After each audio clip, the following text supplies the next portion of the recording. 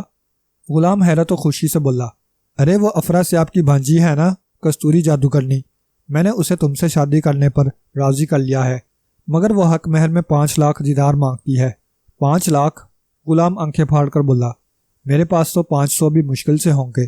ارے تمہیں فکر کرنے کی بالکل ضرورت نہیں، آخر تمہاری یہ خالہ کب کام آئے گی؟ کچھ رقم میرے پاس ہے، کچھ حاصل کرنا پڑے گی۔ تم یوں کرو کہ راشی جادوگر کا وہ کمرہ مجھے دکھا دو جس میں خزانہ ہے، پھر تم باہر رک کر خیال رکھنا، اور میں تمہاری شادی کے بندوبست کے لیے رقم حاصل کروں گی۔ آؤ جلدی کرو۔ غلام کو سوچنے کا موقع بھی نہ مل سکا۔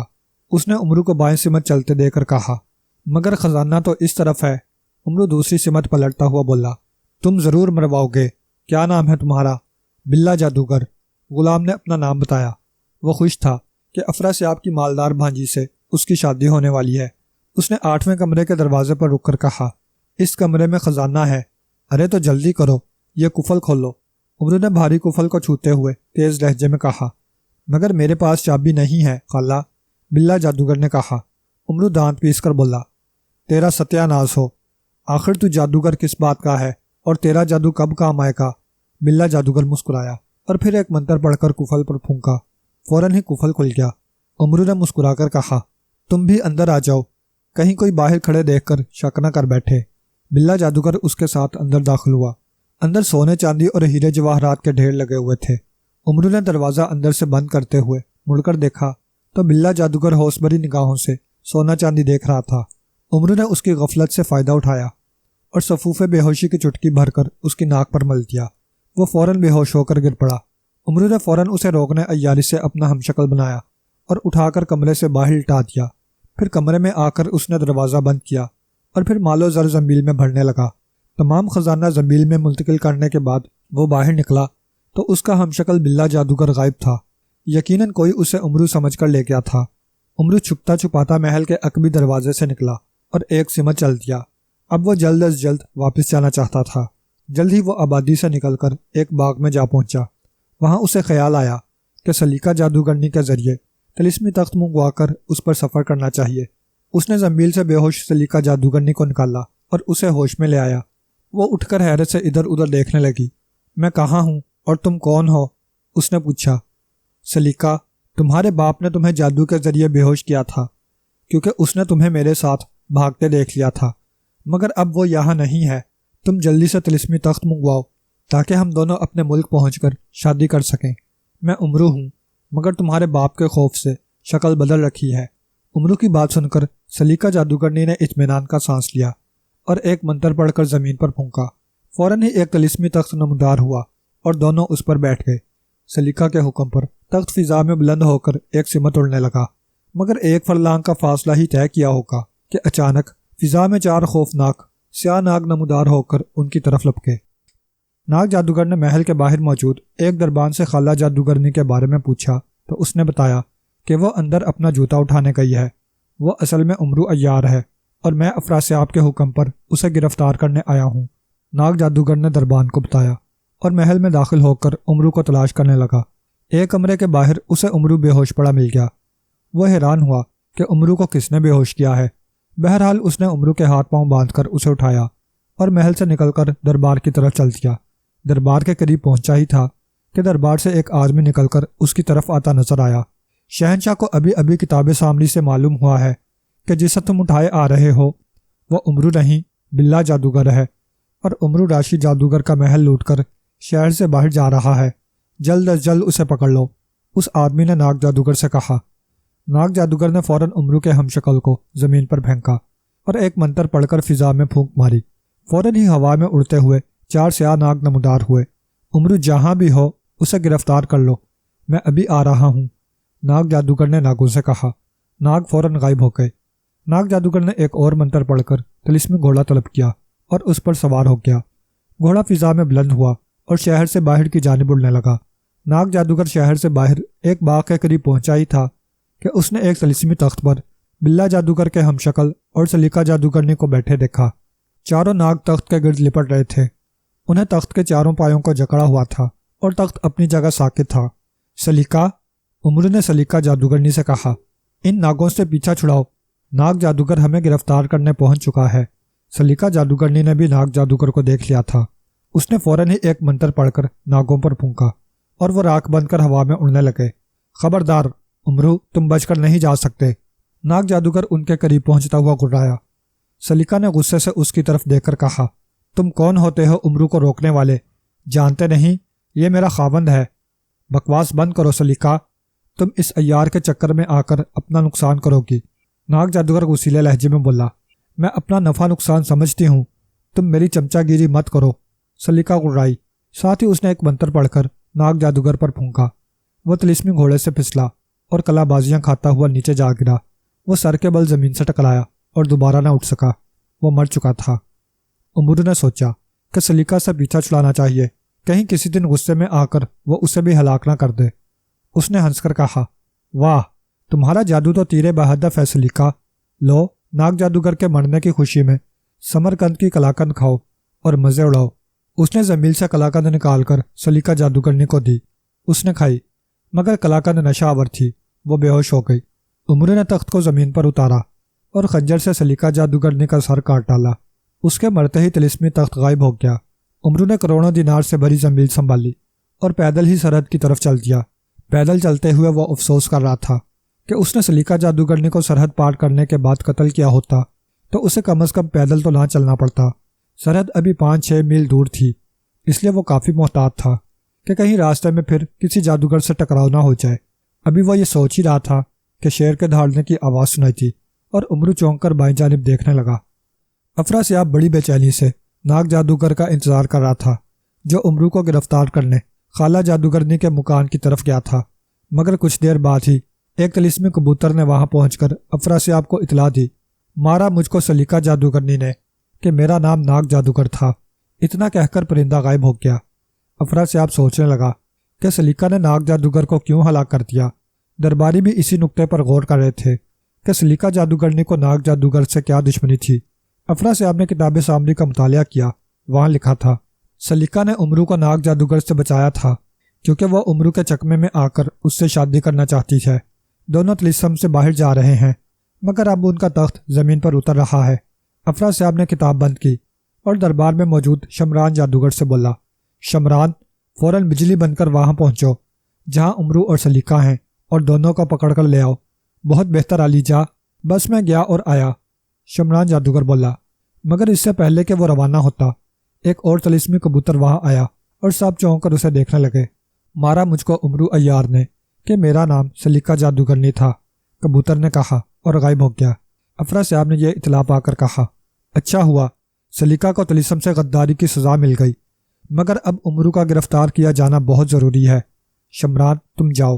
اسی لمحے دربار میں طلسم ہوشربا کی مشہور و معروف عیارہ سرسر جادوگرنی آگے بڑھ کر افراسیاب سے بولی، حضور، خواہ خواہ آدمی قتل کرانے کا کوئی فائدہ نہیں۔ امرو جادوگری سے نہیں، عیاری سے ہی گرفتار کیا جا سکتا ہے۔ آپ مجھے اجازت دیں، میں اس مردود کو گھیر کر لاتی ہوں۔ علی جا، سرسر درست کہہ رہی ہے، وزیر اعظم نے سرسر کی تائید کرتے ہوئے کہا۔ یہ پہلے بھی امرو کو ناکو چنے چبوا چکی ہے۔ ٹھیک ہے، تم بھی کوشش کرو اور شمران بھی، جو بھی کامیاب ہوگا بھاری انعام پائے گا۔ افراسیاب نے مسکرا کر کہا۔ یہ سن کر شمران جادوگر فوراً محل سے نکل گیا۔ سرسر جادوگرنی نے اپنی شاگرد صبا رفتار جادوگرنی کو ساتھ لیا اور دربار سے باہر آ کر بولی، صبا رفتار، شمران سے پہلے امرو کو پکڑا جائے یا بعد میں؟ صبا رفتار بولی، بعد میں، شمران کو وہاں پہنچ لینے دو۔ جب وہ امرو سے الجھا ہوا ہوگا تو ہم دونوں مل کر امرو کو گرفتار کر لیں گے۔ ویسے مجھے امید نہیں کہ امرو شمران کو زندہ چھوڑ دے گا۔ تم ٹھیک کہتی ہو، آؤ، سرسر جادوگر نے بولی۔ سرسر نے ایک منتر پڑھ کر ہوا میں پھونکا، فوراً ہی 2 ہوائی خچر نمودار ہوئے۔ وہ دونوں خچروں پر سوار ہوئیں اور سرسر کے حکم پر خچر طلسم کی سرحد کی طرف اڑنے لگے۔ کچھ دیر بعد وہ خچر اس جگہ اترے جہاں امرو کھڑا خوفزدہ نظروں سے بائیں جانب دیکھ رہا تھا۔ اس طرف سے ایک ہاتھی جتنا موٹا تازہ شیر دھاڑتا ہوا قدم بقدم امرو کی طرف بڑھ رہا تھا۔ صبا رفتار نے سرسر سے کہا، استانی صاحبہ، آج آپ کا پیارا امرو شیر کی غذا بن جائے گا، کچھ اس کا بندوبست کریں۔ سرسر نے شیر کی طرف دیکھتے ہوئے کہا، یہ شیر اصل میں شمران جادوگر ہی ہے، مگر میں یہ گوارا نہیں کر سکتی کہ امرو اس کے ہاتھوں مارا جائے۔ طلسم کا دشمن ہی صحیح، مگر میرا محبوب تو ہے نا وہ، تو پھر بچا لیں محبوب کو، کہیں دیر نہ ہو جائے۔ سرسر جادوگرنی نے فوراً زمین سے مٹی اٹھائی اور اس پر منتر پڑھ کر شیر کی طرف اچھال دی۔ وہ مٹی پھیل کر شیر کی آنکھوں میں جا پڑی اور شیر آنکھیں بند کر کے بری طرح دھاڑنے لگا۔ سرسر نے دوسرا منتر پڑھا اور شیر پر پھونک دیا۔ دوسرے لمحے وہ شیر جل کر کوئلہ ہو گیا۔ امرو نے مڑ کر پیچھے دیکھا اور انہیں پہچان نہ سکا، حالانکہ وہ ان سے کئی بار مقابلہ کر چکا تھا۔ سرسر اور صبا رفتار اس وقت اپنی اصلی شکلوں میں نہیں تھیں۔ خود امرو بھی بلا جادوگر کے روپ میں تھا۔ میں تم دونوں کا شکر گزار ہوں لڑکیوں، امرو نے کہا۔ کیا نام ہے تمہارے؟ میرا نام شبانہ ہے اور اس کا نام رومانہ، صبا رفتار بولی۔ ہم دونوں بہنیں ہیں، قریب ہی ہمارا محل ہے، ہم نے تمہیں مصیبت میں دیکھا تو تمہاری مدد کو آ گئیں۔ اب بتاؤ تم کون ہو اور شیر تمہیں کیوں کھانا چاہتا تھا؟ امرو بولا، میں یمن کا سوداگر ہوں، راستہ بھول کر ادھر آ نکلا تھا۔ میرے سونے چاندی سے لدے اونٹ کسی جادوگر نے چرا لیے، اب بے یار و مددگار واپس جا رہا ہوں۔ سرسر بولی، سوداگر، ہمارے محل کے 7 کمرے سونے چاندی اور ہیرے جواہرات سے بھرے ہوئے ہیں، اگر چاہو تو کچھ مال لے لو، ہم محل میں تنہا رہتی ہیں، اتنی دولت ہمارے کس کام کی؟ امرو نے سونے چاندی سے لدے ہوئے 7 کمروں کی بابت سنا تو اس کے منہ میں پانی بھر آیا۔ اس نے دل میں سوچا، امرو، تو نے آج تک سونے چاندی اور ہیرے جواہرات سے بھرے اکٹھے 7 کمرے نہیں دیکھے، پھر وہ تجھے دعوت دے رہی ہے، موقع ہے، اس موقع سے فائدہ نہ اٹھایا تو لوگ تجھے عیار کہنا چھوڑ دیں گے۔ یہ دولت تیرے لیے ہے، قسمت تیرا ساتھ دے رہی ہے، ورنہ ممکن ہے تو اب تک طلسم سے باہر جا چکا ہوتا۔ محض انہی 7 کمروں کے لیے تجھے طلسم سے باہر نکلنا نصیب نہیں ہو رہا۔ یہ باتیں سوچ کر امرو نے دونوں لڑکیوں سے کہا، اچھی لڑکیوں، تمہارا یہ احسان کافی ہے کہ تم نے شیر سے میری جان بچائی۔ ویسے تم کہتی ہو تو میں تھوڑی سی رقم تم سے لے لیتا ہوں۔ کہاں ہے تمہارا محل اور وہاں کون کون رہتا ہے؟ سرسر بولی، قریب ہی ہے، ہم دونوں کے سوا وہاں کوئی نہیں رہتا، چاہو تو تم وہاں قیام بھی کر سکتے ہو۔ اچھا چلو پھر، امرو نے خوش ہو کر کہا۔ میرے پاس سمرقند کی بنی بہترین جلیبیاں ہیں، وہاں پہنچ کر تم دونوں کو کھلاؤں گا، کھاؤ گی نا؟ کیوں نہیں، تمہارے ہاتھ سے تو ہم زہر بھی کھا لیں گے، صبا رفتار بولی۔ ہمیں تم پر اعتماد ہے، سرسر نے صبا رفتار سے کہا۔ شبانہ، تم جا کر یمن کے سوداگر کے لیے محل میں آرام اور کھانے پینے کا بندوبست کرو، میں اس کے ساتھ آ رہی ہوں۔ بہت بہتر باجی، صبا رفتار بولی اور چلتی ہوئی دور کھڑے درختوں کے جھنڈ کے پیچھے غائب ہو گئی۔ سرسر نے اسے اس لیے بھیجا تھا کہ وہ اتنی دیر میں جادو سے ایک محل بنا لے۔ وہ دل ہی دل میں خوش تھی کہ امرو لالچ کے ہاتھوں ان کے دام میں پھنستا جا رہا ہے۔ وہ امرو کے ساتھ آہستہ آہستہ اس سمت بڑھنے لگی جدھر صبا رفتار گئی تھی۔ امرو دل ہی دل میں خوش ہو رہا تھا کہ پورے 7 کمروں کا مال اس کی زنبیل کی خوراک بننے والا تھا۔ چند لمحوں بعد وہ درختوں کے جھنڈ کی دوسری جانب پہنچے تو چند قدم کے فاصلے پر ایک خوبصورت اور عالی شان محل نظر آ رہا تھا۔ محل کا دروازہ کھلا ہوا تھا مگر کوئی دربان وغیرہ نہیں تھا۔ سرسر امرو کو لیے محل میں داخل ہوئی۔ اسی لمحے صبا رفتار ایک کمرے سے باہر آئی۔ باجی، مہمان کو ادھر لاؤ، میں نے دسترخوان پر کھانا لگا دیا ہے، صبا رفتار بولی۔ سرسر امرو کا ہاتھ پکڑے اس کمرے کی طرف بڑھنے لگی۔ وہ دونوں کمرے میں داخل ہوئے۔ ایک میز پر امرو کے لیے کھانا چنا ہوا تھا۔ سرسر نے امرو کو ایک کرسی پر بٹھایا اور خود اس کے سامنے بیٹھ گئی۔ صبا رفتار نے تیسری کرسی سنبھالی۔ سوداگر، پہلے کھانا کھا لو پھر آرام کرنا، امرو نے زنبیل سے جلیبیاں نکالتے ہوئے کہا۔ تم جلیبیاں کھاؤ، میں کھانا کھاتا ہوں۔ وہ کھانا کھانے لگا۔ سرسر اور صبا رفتار نے جلیبیاں کھانی شروع کر دیں۔ جلیبیاں کھاتے ہی سرسر اور صبا رفتار کا سر چکرانے لگا۔ امرو انہیں غور سے دیکھتا ہوا کھانا کھا رہا تھا، پھر اس کا بھی سر چکرانے لگا اور اسے ایک کے دو نظر آنے لگے، مگر بے ہوش ہونے سے قبل اس نے سرسر اور صبا رفتار کو بے ہوش ہو کر گرتے دیکھا اور وہ مطمئن تھا کہ اس کے ساتھ دھوکہ ہوا ہے تو وہ دونوں بھی دھوکہ کھا گئی ہیں۔ پھر سب سے پہلے صبا رفتار کو ہوش آیا۔ اس نے سرسر اور امرو کو بے ہوش دیکھا تو جلدی سے سرسر کو ہوش میں لانے کے لیے اس پر سراہی سے پانی چھڑکا۔ اسی لمحے امرو کو ہوش آ گیا۔ اس نے کمرے کا منظر دیکھا تو فوراً ہی زنبیل سے بے ہوشی کا گولا نکال کر صبا رفتار کی ناک پر دے مارا۔ صبا رفتار بے ہوش ہو کر گر پڑی۔ امرو اٹھا۔ اس نے ایک رسی سے ان دونوں کے ہاتھ پاؤں باندھے اور منہ میں کپڑا ٹھونس کر باہر نکل آیا۔ باہر آ کر وہ سونے چاندی اور مال و دولت سے بھرے ہوئے 7 کمرے تلاش کرنے لگا، مگر اسے 7 تو کیا، ایک کمرہ بھی ایسا نظر نہ آیا جس میں کوئی مال و دولت ہوتا۔ اسے سرسر اور صبا رفتار پر بہت غصہ آیا۔ واپس اسی کمرے میں آیا اور رومال گیلا کر کے ان دونوں کے چہرے صاف کرنے لگا۔ جب ان دونوں کی اصلی شکلیں ظاہر ہوئیں تو وہ ان دونوں کو پہچان کر مسکرانے لگا۔ کچھ سوچ کر اس نے سرسر کے بال اسرے سے مونڈے اور محل سے نکل کر ایک طرف چل پڑا۔ اس کے جانے کے کچھ دیر بعد سرسر کو ہوش آ گیا۔ اس نے جوں توں کر کے اپنی بندشیں کھول لی، پھر صبا رفتار کو رسیوں سے آزاد کرایا اور اٹھ کر امرو کو تلاش کرنے لگی، مگر امرو محل میں نظر نہ آیا۔ تب وہ صبا رفتار کو ساتھ لے کر امرو کی تلاش میں چل پڑی۔ راستے میں اس نے خود کو جادو کے ذریعے ایک نوجوان بنایا اور صبا رفتار کو ایک بڑھیا، پھر اس نے ایک منتر پڑھ کر زمین پر پاؤں مارا۔ فوراً ہی طلسمی پتلا نمودار ہوا۔ سرسر نے اس سے امرو کا پتہ معلوم کیا اور صبا رفتار سے بولی، میں جا رہی ہوں، تم میرے پیچھے آؤ۔ اتنا کہہ کر وہ یکدم زمین میں سما گئی اور اس مقام پر زمین سے نمودار ہوئی جہاں امرو چلا جا رہا تھا۔ امرو اس سے صرف چند قدم آگے تھا۔ اے بھائی، بات سنو، سرسر نے مردانہ آواز میں کہا۔ امرو نے مڑ کر دیکھا اور رک گیا۔ سرسر اس کے قریب پہنچ کر بولی، تم کون ہو اور کہاں جا رہے ہو؟ امرو اسے غور سے دیکھتا ہوا بولا، میرا نام شکاری جادوگر ہے اور میں سرحد پر حفاظتی انتظامات کا جائزہ لینے جا رہا ہوں۔ سرسر بولی، ادھر جا رہے ہو تو میری بوڑھی ماں کو بھی ساتھ لیتے جاؤ، میں تمہارا شکر گزار ہوں گا۔ اسی لمحے صبا رفتار بھی وہاں پہنچ گئی۔ وہ بڑھیا بنی ہوئی تھی۔ سرسر نے اس سے کہا، ماں، تم شکاری جادوگر کے ساتھ چلی جاؤ، یہ تمہیں گھر کے پاس چھوڑ دے گا۔ پھر سرسر نے جیب سے ایک قیمتی ہار نکال کر امرو کو پکڑاتے ہوئے کہا، آج کل رہزنی ہو رہی ہے، یہ ہار گلے میں ڈال لو، جب ماں تم سے جدا ہونے لگے تو اسے دے دینا۔ ہار میں لگے قیمتی ہیرے دیکھ کر امرو کی آنکھیں چمک اٹھیں۔ اس نے ہاتھ بڑھا کر ہار لیا اور گلے میں ڈال دیا، مگر دوسرے لمحے وہ ہار ایک موٹے تازے سانپ میں تبدیل ہو کر اس کی گردن کے گرد لپٹ گیا۔ امرو بوکھلا گیا اور سانپ کو گلے سے نکالنے کی کوشش کرنے لگا۔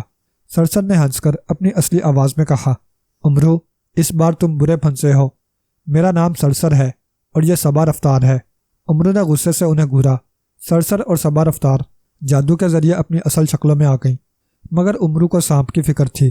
گردن کے گرد سانپ کے بل سخت ہوتے جا رہے تھے اور عمرو کا دم گھٹنے لگا تھا۔ سرسر نے آگے بڑھ کر عمرو کی ناک پر بے ہوشی کی دوا مل دی۔ عمرو فوراً بے ہوش ہو کر گر پڑا۔ تب سرسر نے اس کے گلے سے سانپ نکال دیا۔ سانپ اس کے ہاتھ میں آتے ہی دوبارہ ہار بن گیا۔ پھر سرسر کے اشارے پر صبا رفتار عمرو کو گٹھری کی مانند باندھنے لگی۔ سرسر اور صبا رفتار نے عمرو کو باندھنے کے بعد آپس میں مشورہ کیا اور یہ طے پایا کہ وہ زمینی راستے سے دربار کی طرف جائیں تاکہ یہ خطرہ نہ رہے کہ کوئی ان سے ان کا شکار چھین لے گا۔ سرسر نے عمرو کو چادر میں لپیٹ کر پشت پر لادا اور دونوں ہنستی کھیلتی دربار کی طرف چل دیں۔ راستے میں عمرو کو ہوش آ گیا، مگر چادر میں بندھا ہونے کی وجہ سے بے بس تھا۔ سرسر کی بچی، مجھے پیشاب آ رہا ہے، ذرا دیر کے لیے مجھے آزاد کر دو، میں پیشاب کر لوں۔ ہرگز نہیں عمرو کے بچے، میں تیری عیاریوں کو خوب سمجھتی ہوں، اب تو دربار پہنچ کر ہی کھلے گا۔ سرسر نے ہنس کر کہا، صبا رفتار تو ہی کچھ خیال کر، میں تیری استانی سے شادی کرنے کے لیے تیار ہوں۔ عمرو دوبارہ بولا۔ صبا رفتار ہنس کر بولی، عمرو یہ تم دونوں کا معاملہ ہے، میں درمیان میں دخل نہیں دے سکتی۔ سرسر نے غصیلے لہجے میں کہا، عمرو زبان بند رکھو، میں تیری شکل پر تھوکتی بھی رہی۔ ان سے کچھ فاصلے پر بکریاں چرانے والے ایک چرواہے جادوگر نے انہیں دیکھا تو سمجھا کہ سرسر کی چادر میں اس کی کوئی بکری بندھی ہے اور وہ چوری کر کے لے جا رہی ہے۔ اس نے فوراً ایک منتر پڑھ کر سرسر اور صبا رفتار پر پھونکا اور وہ بے ہوش ہو گئیں۔ چرواہا جادوگر قریب آیا، اس نے سرسر کے پشت پر بندھی گٹھری کھولی تو اس میں سے عمرو برآمد ہوا، جو بلا جادوگر کا ہم شکل بنا ہوا تھا۔ چرواہا بلا جادوگر کو جانتا تھا۔ عمرو کو دیکھ کر حیرت سے بولا، ارے بلا جادوگر، تم ان لڑکیوں کے جال میں کیسے پھنس گئے؟ عمرو زمین سے اٹھتا ہوا بولا، کیا بتاؤں کگے بھائی، یہ سب عشق کا چکر ہے۔ سرسر مجھ سے شادی کرنا چاہتی ہے مگر میں نہیں مانتا، اسی لیے یہ مجھے زبردستی باندھ کر لے جا رہی تھی۔ تم سناؤ کیا کر رہے ہو؟ میرا نام کگا نہیں ہے، چرواہا منہ بنا کر بولا، شاید لڑکیوں نے تمہاری عقل خبت کر دی ہے، مجھے پہچانو، میں تمہارا بچپن کا دوست چرواہا جادوگر ہوں۔ اچھا، عمرو نے یکدم خوش ہو کر کہا اور اسے سینے سے لگاتا ہوا بولا، معاف کرنا یار، غلطی ہو گئی۔ کوئی بات نہیں، چرواہا جادوگر ہنس کر بولا، آؤ میں تمہیں اپنی بکریوں کا دودھ پلاؤں۔ عمرو اس کے ساتھ وہاں آ گیا جہاں اس کی بکریاں چل رہی تھیں۔ اس نے چرواہے سے کہا، کیا خیال ہے اگر دودھ سے پہلے جلیبیاں کھا لی جائیں؟ بہت مزہ رہے گا، مگر جلیبیاں اس جنگل میں کہاں سے آئیں؟ چرواہے جادوگر نے مسکرا کر کہا۔ عمرو بولا، میرے پاس ہیں، میں نے آج صبح ہی بازار سے خریدی تھیں۔ اتنا کہہ کر اس نے زنبیل سے جلیبیوں کا لفافہ نکال کر چرواہا جادوگر کی طرف بڑھا دیا۔ چکھ کر دیکھو، خالص مال ہے، اس نے مسکرا کر کہا۔ چرواہا جادوگر نے ایک جلیبی لفافے سے نکال کر کھائی، مگر کھاتے ہی بے ہوش ہو کر گر پڑا۔ عمرو نے فوراً روغن عیاری سے خود کو اس کا ہم شکل بنایا اور اسے باندھ کر ایک جھاڑی میں چھپا دیا۔ پھر خود بھی آنکھیں بند کر کے سرسر اور صبا رفتار کے قریب لیٹ گیا۔ کچھ دیر بعد وہ دونوں ہوش میں آئیں۔ عمرو کو دیکھ کر سرسر بولی، برا ہو اس چرواہے کا، نہ جانے ہمارا شکار عمرو اس نے کہاں بگا دیا، بیچارہ خود بھی بے ہوش پڑا ہے، یقیناً عمرو نے اسے نشہ آور جلیبیاں کھلا کر بے ہوش کیا ہوگا۔ عمرو آنکھیں بند کیے لیٹا ہوا ان کی باتیں سن رہا تھا۔ سرسر نے صبا رفتار سے کہا، آؤ اس خبیث عمرو کو دوبارہ تلاش کریں، زیادہ دیر نہیں گزری، وہ کہیں قریب ہی ہوگا۔ وہ دونوں اٹھ کر مشرق کی سمت بڑھتی چلی گئیں۔ جو ہی وہ نگاہوں سے اوجھل ہوئیں، عمرو اٹھا اور ان کی مخالف سمت چل پڑا۔ وہ انہیں چکر دینے میں کامیاب ہو چکا تھا۔ جب تک وہ اس حقیقت سے باخبر ہوتی، اتنی دیر میں عمرو نے طلسم کی سرحد پر پہنچ جانا تھا۔ وہ تیز تیز قدموں سے سرحد کی طرف بڑھنے لگا۔ عمرو سرحد پر پہنچا ہی تھا کہ اچانک سامنے سے 3 جادوگر آتے دکھائی دیے۔ عمرو نہ گھبرایا کیونکہ وہ چرواہے جادوگر کا ہم شکل بنا ہوا تھا۔ وہ تینوں اس کے قریب پہنچے۔ ان میں سے گنجے سار والے جادوگر نے عمرو کے منہ پر تھپڑ رسید کرتے ہوئے کہا، چرواہے، آج ہم تمہیں زندہ نہیں چھوڑیں گے۔ عمرو تھپڑ کی تکلیف بھول کر حیرت سے انہیں دیکھنے لگا۔ دوسرے جادوگر نے آگے بڑھ کر عمرو کے پیٹ میں مکہ رسید کر دیا۔ عمرو تکلیف کی شدت سے بلبلایا، کم بختو، کیوں مجھ پر ظلم کر رہے ہو؟ آخر میرا قصور کیا ہے؟ عمرو نے چلا کر پوچھا۔ قصور کے بچے، اپنا جرم اتنی جلدی بھول گیا؟ تیسرے داڑھی والے نے عمرو کی پسلیوں پر گونسا رسید کرتے ہوئے کہا، یقین کرو مجھے کچھ معلوم نہیں۔ عمرو گھگایا، میں تو تم تینوں کو جانتا بھی نہیں۔ ہاں، اب تو تم بہانے بنائے گا۔ گنجے نے اسے سر کے بالوں سے اٹھاتے ہوئے کہا، حالانکہ تو اچھی طرح جانتا ہے کہ میرا نام راکا جادوگر ہے، اس کا نام طوفان جادوگر اور اس کا بجلی جادوگر۔ تم نے ہمارے باپ مرلی جادوگر کو ہلاک کرنے میں فو مانچو جادوگر کی مدد کی تھی، اسے تو ہم ٹھکانے لگا آئے تھے، اب تمہاری باری ہے۔ امرو پہلے سے زیادہ پریشان ہو گیا، نہ ان سے کہہ سکتا تھا کہ وہ چرواہا نہیں ہے، نہ کہہ سکتا تھا کہ وہ امرو ہے۔ دونوں صورتوں میں وہ اس کے دشمن تھے۔ اس نے فیصلہ کیا کہ خود کو چرواہے کی بجائے امرو ظاہر کرے، کم از کم لاتے گھون سے کھانے سے تو بچ جائے گا۔ بھائیو، تمہیں غلط فہمی ہوئی ہے، نہ میں فو مانچو جادوگر کو جانتا ہوں اور نہ میں نے مرلی بجائی ہے۔ میرا مطلب ہے کہ میں نے تمہارے باپ مرلی جادوگر کو ہلاک کیا ہے۔ حقیقت یہ ہے کہ میں سرے سے چرواہا جادوگر ہوں ہی نہیں۔ خبیث کے بچے، راکا جادوگر دانت پیس کر بولا۔ پھر تم کون ہو؟ امرو بولا، میرا نام امرو ہے، امرو جادوگر۔ امرو جادوگر؟ انہوں نے حیرت سے دہرایا۔ طوفان جادوگر بولا، مگر امرو تو عیار ہے، جادوگر نہیں۔ امرو نے رومال سے اپنے چہرے سے روغن عیاری صاف کرتے ہوئے کہا، اصل میں میری شکل امرو سے ہو بہو ملتی ہے، اس لیے ماں باپ نے میرا نام امرو جادوگر رکھا ہے۔ امرو عیار سے میرا کوئی واسطہ نہیں اور میں خود اس کی تلاش میں ادھر آیا ہوں۔ تم نے اسے دیکھا تو نہیں؟ نہیں، مگر تم چرواہا جادوگر کے ہم شکل کیوں بنے ہوئے تھے؟ بجلی جادوگر نے پوچھا۔ اس لیے کہ امرو مجھے پہچان نہ لے اور میں اسے آسانی سے گرفتار کر سکوں۔ امرو بولا، مگر تم لوگوں نے میرا وقت ضائع کر دیا ہے، نہ جانے امرو اب کہاں ہوگا۔ اگر وہ ہاتھ نہ آیا تو میں افرا سے آپ کو بتا دوں گا کہ تم نے مجھے روک لیا تھا۔ افرا سے آپ کا نام سن کر طوفان جادوگر بولا، یار ہمیں معاف کر دو، دیکھو افرا سے آپ سے ہماری شکایت نہ کرنا، آؤ ہم امرو عیار کی تلاش میں تمہارے ساتھ چلتے ہیں، اسے گرفتار کر کے ہم تمہارے حوالے کر دیں گے۔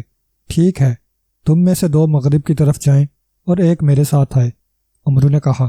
طوفان جادوگر بجلی جادوگر کے ساتھ مغرب کی طرف چل دیا۔ امرو نے راکا جادوگر کو ساتھ لیا اور ایک طرف چل دیا۔ ادھر درختوں کا ایک جھنڈ نظر آ رہا تھا۔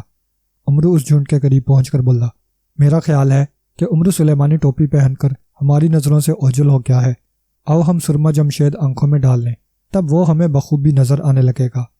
اتنا کہہ کر اس نے زنبیل سے سرما نکالا اور ایک سلائی بھر کر راکا جادوگر کو تھما دی۔ راکا جادوگر نے سلائی آنکھوں میں پھیری تو فوراً بے ہوش ہو کر گر پڑا، کیونکہ وہ سرما بے ہوشی تھا۔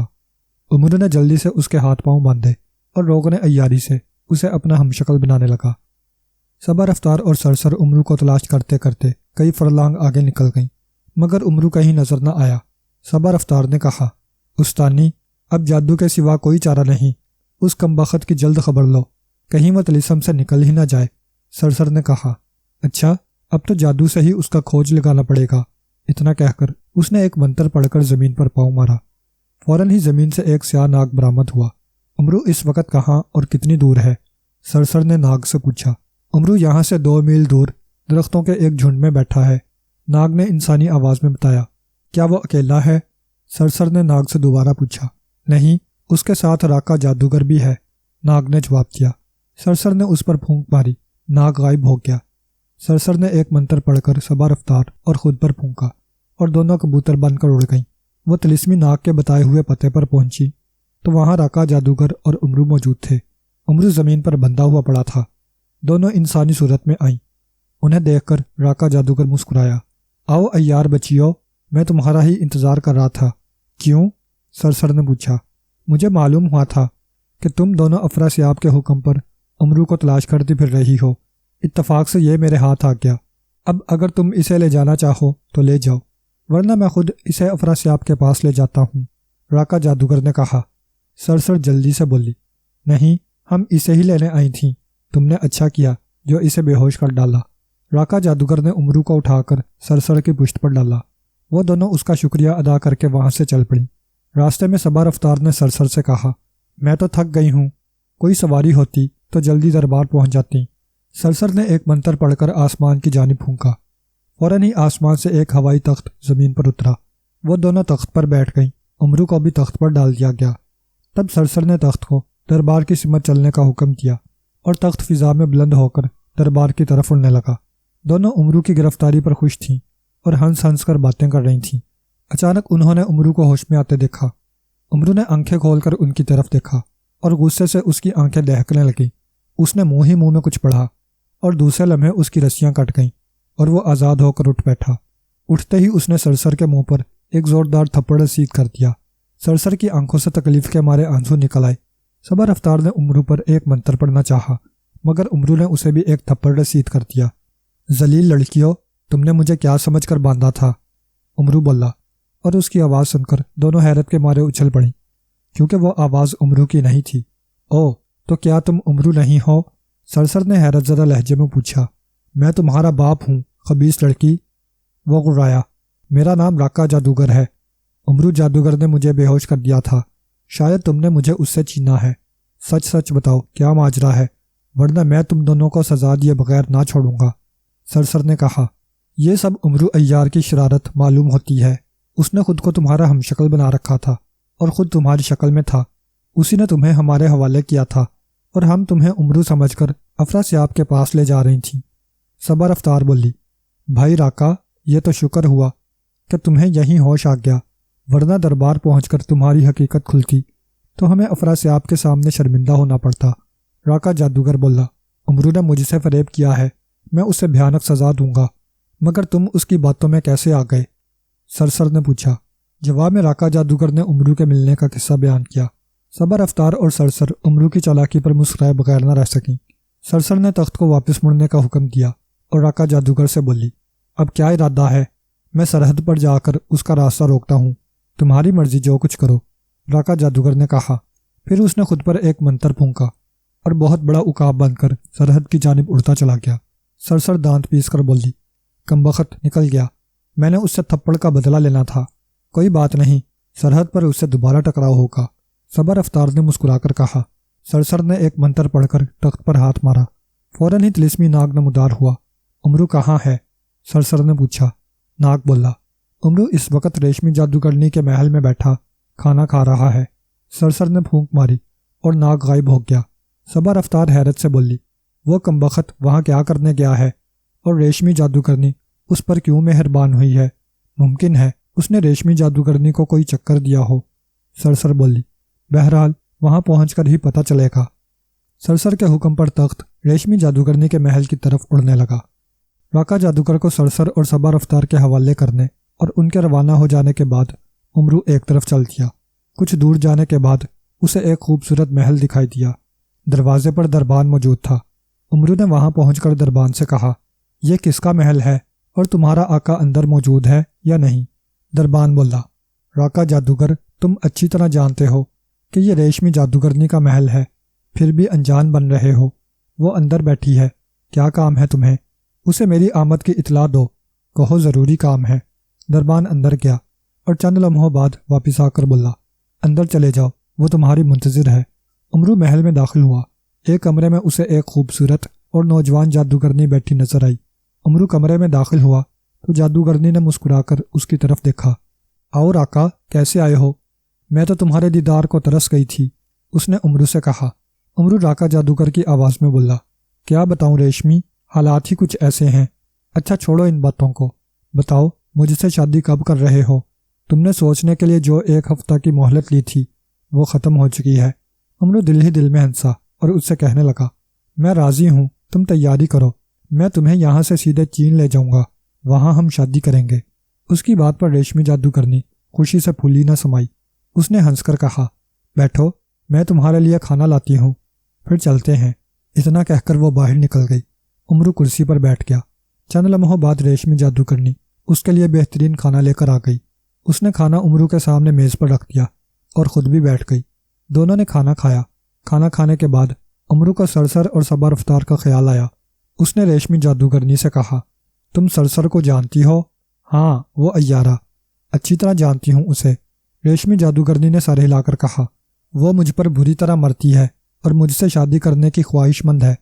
اس نے مجھے دھمکی دی ہے کہ اگر میں نے اس کی بجائے تم سے شادی کرنے کی کوشش کی تو وہ مجھے کسی مصیبت میں پھنسا دے گی یا مجھے امرو عیار ظاہر کر کے افراسیاب کے حوالے کر دے گی۔ ممکن ہے وہ میرا پیچھا کرتی ہوئی ادھر آ جائے۔ وہ بدذات ادھر آئی تو میں اسے زندہ نہیں چھوڑوں گی۔ وہ مجھ سے بڑی جادوگرنی نہیں ہے، تم دیکھنا تو صحیح میں اس کا کیا حشر کرتی ہوں۔ آنے تو دو اسے۔ ٹھیک اسی لمحے دربان نے اندر آ کر اطلاع دی، سرسر اور صبا رفتار جادوگرنی اندر آنا چاہتی ہیں۔ امرو جلدی سے بولا، لو وہ آ گئیں، بہتر ہے کہ تم ان سے وہیں جا کر نپٹو، کہیں ایسا نہ ہو کہ میں مارا جاؤں، اور اگر میں مارا گیا تو تم بیوہ ہو جاؤ گی، اور تم بیوہ ہو گئی تو ہمارے بچے یتیم ہو جائیں گے۔ ریشمی جادوگرنی اس کی بات سن کر ہنس پڑی، مگر پھر غضبناک ہو کر بولی، ٹھیک ہے تم یہیں ٹھہرو، میں ان کی خبر لیتی ہوں، ان کا حشر دیکھنا ہو تو بے شک آ جانا۔ اتنا کہہ کر ریشمی جادوگرنی دربان کے ساتھ کمرے سے نکل گئی۔ اس کے جاتے ہی امرو کمروں کی تلاشی لینے لگا۔ آخر وہ اس کمرے تک پہنچ گیا جس میں دولت سے بھری چند بوریاں رکھی تھیں۔ وہ کمرے میں داخل ہو گیا اور ایک بوری کا منہ کھول کر اس میں بھرا مال زنبیل میں بھرنے لگا۔ ایک ایک کر کے اس نے ساری بوریوں کا مال زنبیل میں منتقل کر لیا، پھر کمرے سے باہر آیا اور دروازہ بند کر کے محل کے پھاٹک کی طرف چل دیا۔ اس کے کانوں میں سرسر اور ریشمی جادوگرنی کی تلخ آوازیں آ رہی تھیں۔ وہ سوچ رہا تھا کہ اگر سرسر جادوگرنی نے ریشمی کو زیر کر لیا تو وہ ایک بار پھر پھنس جائے گا اور اسے طلسم سے نکلنے کے لیے نہ جانے کیا کیا پاپڑ بیلنے پڑیں گے۔ وہ پھاٹک پر پہنچا، باہر جھانکا اور پھر دروازے کی اوٹ میں رک کر ان کی باتیں سننے لگا۔ سرسر اور صبا رفتار کا تخت ریشمی جادوگرنی کے محل کے باہر پڑا تھا اور وہ پھاٹک کے قریب کھڑی دربان کا انتظار کر رہی تھیں جو ریشمی کو ان کی آمد کی اطلاع دینے گیا تھا۔ چند لمحوں بعد ریشمی جادوگرنی پھاٹک سے باہر آئی۔ اس کا چہرہ غصے سے سرخ ہو رہا تھا اور آنکھوں سے کینہ توزی جھلک رہی تھی۔ کیسے آئی ہو سرسر؟ اس نے سرسر کو خونخوار نظروں سے گھورتے ہوئے پوچھا۔ مجھے معلوم ہوا ہے کہ امرو تمہارے محل میں موجود ہے، سرسر نے نرم لہجے میں کہا۔ ہے؟ اچھا پھر تمہیں اس سے کیا؟ ریشمی غصیلے لہجے میں بولی۔ آنکھیں مت نکالو ریشمی اور اسے میرے حوالے کر دو۔ سرسر کو اس پر غصہ آ گیا۔ آئینے میں اپنی شکل بھی دیکھی ہے ذلیل؟ ریشمی نے گڑا کر کہا۔ کیا مطلب؟ سرسر اپنی حد پر غضبناک ہو کر بولی۔ کیا تم اسے میرے حوالے نہیں کرو گی؟ ہرگز نہیں، ریشمی ایک ایک لفظ پر زور دے کر بولی۔ وہ میرا سہاگ ہے اور کوئی عورت اپنا سہاگ کسی دوسری عورت کے حوالے نہیں کر سکتی۔ بکواس بند کرو ریشمی، وہ میرا شکار ہے، اسے میرے حوالے کر دو ورنہ گھاٹے میں رہو گی۔ سرسر گڑائی۔ جاؤ جاؤ اپنا کام کرو، تم جیسی کئی پاگل دیکھی ہیں۔ ریشمی ہاتھ نیچا کر بولی۔ پاگل تم خود ہوگی، تمہاری ماں ہوگی، سرسر نے غصیلے لہجے میں کہا۔ آئندہ مجھے پاگل کہا تو زبان کاٹ کر پھینک دوں گی۔ میرا نام سرسر ہے۔ اری جا، بڑی آئی زبان کاٹنے والی فاحشہ، ریشمی نے منہ بنا کر کہا۔ میں تو 1000 بار کہوں گی، تو میرا کیا کر لے گی؟ میں ایک بار پھر کہہ رہی ہوں ذلیل کی بچی، اسے میرے حوالے کر دے، وہ میرا شکار ہے۔ سرسر گڑا کر بولی۔ ٹھہر، میں تجھے دیتی ہوں مزہ، ریشمی جادوگرنی نے کہا اور ایک منتر پڑھنے لگی۔ دوسرے ہی لمحے اس نے خود پر منتر پھونکا اور شیرنی میں تبدیل ہو گئی۔ یہ دیکھ کر سرسر بھی جادو کے ذریعے شیرنی بن گئی اور دونوں نے ایک دوسرے پر چھلانگ لگا دی۔ استانی مجھے اجازت دو، میں ریشمی کو سوتی بنا دوں گی، صبا رفتار نے کہا۔ نہیں صبا رفتار، تیرا اس سے مقابلہ نہیں، میں خود ہی اس سے نبڑ لوں گی، سرسر نے کہا۔ دونوں شیرنیاں ایک دوسرے کو نوچ کھسوٹ رہی تھیں۔ دفعتاً ریشمی کا داؤ چل گیا اور وہ سرسر کو گرا کر اس پر سوار ہو گئی۔ یہ دیکھ کر صبا رفتار آگے بڑھی، مگر فوراً ہی دربان جادوگر نے اس پر منتر پھونکا اور وہ بے ہوش ہو کر گر پڑی۔ ریشمی جادوگرنی نے دونوں پنجے سرسر کی گردن میں گاڑ دیے۔ ریشمی، میں اپنی شکست تسلیم کرتی ہوں، سرسر نے جلدی سے کہا، مجھے معاف کر دے۔